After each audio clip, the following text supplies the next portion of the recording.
সবার মুখে এই তালের পিঠাটা যে এত মজা লাগবে আগে বুঝতে পারি নাই। হ্যালো এভরিওয়ান, আসসালামু আলাইকুম।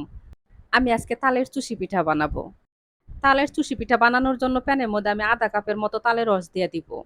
তালের রসের মধ্যে আমি সামান্য একটু লবণ দিব।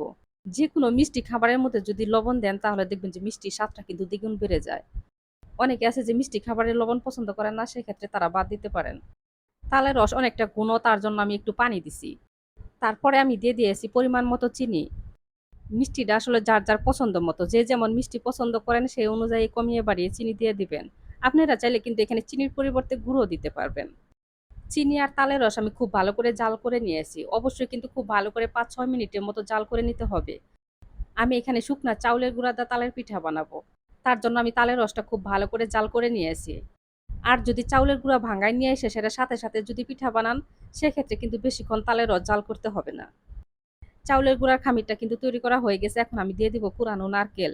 নারকেল কিন্তু অবশ্যই দিতে হবে, নারকেল দিলে দেখবেন যে এই পিঠার স্বাদটা দ্বিগুণ বাড়িয়ে দিবে।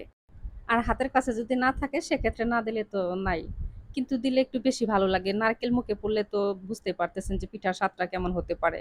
তো সেক্ষেত্রে নারকেল দিলে ভালো হয় আর কি।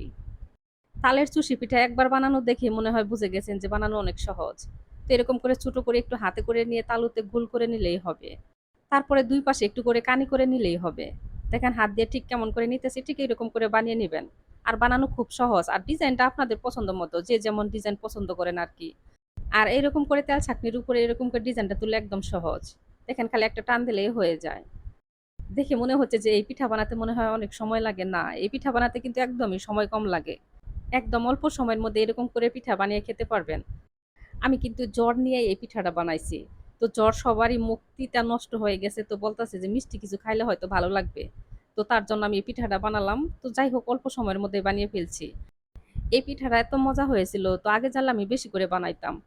আমি জানি যে সবারই জ্বর আসছে, তো কেউ বেশি খাবে না, মুখ তিতা, তার জন্য হয়তো মিষ্টি কিছু খেতে চাচ্ছে, আমি অল্প করে বানাই দেই। পরে এই পিঠা নামানোর সাথে সাথে সবাই গরম গরম অবস্থায় খেয়ে ফেলছে, এতটা মজা হয়েছিল। আমি সবকটা পিঠা কিন্তু একইভাবে বানিয়ে নিয়েছি। তো এই পাশে চুলার মধ্যে আমি একটা স্ট্রেনার বসিয়ে দিয়েছি। তো চুলার মধ্যে আমি আগে গরম পানি বসিয়েছিলাম।